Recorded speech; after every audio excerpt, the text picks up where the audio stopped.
ची गोष्ट या मालिकेच्या येणाऱ्या प्रोमोमध्ये आपल्याला पाहायला मिळणार आहे आणि ते म्हणजेच की मुक्ताने जशा पद्धतीने प्लॅनिंग केलेलं असतं त्या पद्धतीने गेम सुरू झालेला असतो.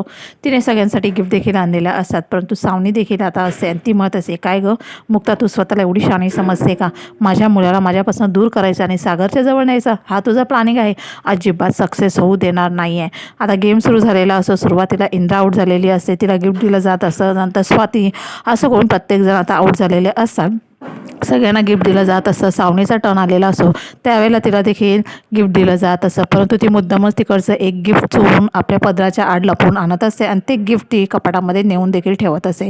तिला माहिती आहे हे गिफ्ट माझ्या या आदित्यचंच आहे आणि म्हणूनच ती म्हणत असते की आदित्यला आता गिफ्ट कशी देते ना मुक्ता, तेच मी बघते. आता ज्या वेळेला आदित्य हरतो त्यावेळेला मात्र गिफ्ट देण्याची वेळ आलेली असते, परंतु तिथे गिफ्ट नसतं. सगळेजण आश्चर्यचकित झालेले असतात की गिफ्ट गेलं तरी कुठे. सगळं घरभर ते सगळेजण ते गिफ्ट शोधतात, परंतु ते गिफ्ट काही सापडत नाही. मुक्ताला सगळे म्हणत असतात, नक्की तू आणलं होतंस ना? सागर देखील तेच विचारतो. त्यावेळी ती म्हणत असते, अहो असं कसं, मी तर त्याच्यासाठी खास गिफ्ट आणलेलं होतं, परंतु असं कसं होऊ शकतं? इंद्रा देखील म्हणत असते, नक्की तुला आठवतं ना? ती म्हणते, नक्की आठवतं आहे, मी त्याच्यासाठी स्पेशल गिफ्टच आणलं होतं, परंतु यामध्ये ह्या सावनीचा हात आहे हे कोणाला माहितीच नसतं. अशा पद्धतीने सावनीने मात्र खूप मोठा गेम आहे तो चेंज केलेला असतो.